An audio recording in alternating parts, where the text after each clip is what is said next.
Kapag gumamit tayo dito ng dalawang music source dito sa ating audio mixer, kung saan ba daw tayo mag-input dito sa channel 1 hanggang channel 5, pwede tayo gumamit dyan, idol, ano? Tapos pwede din tayo gumamit dito through Bluetooth.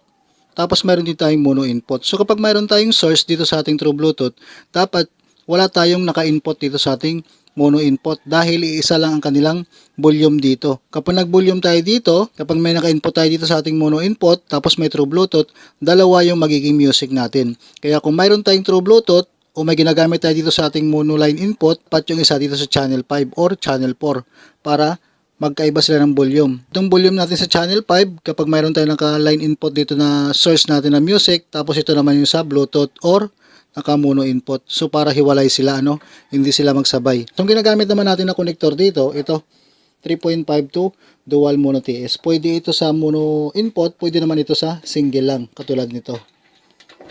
Yan. So pwede itong connector na hawak natin.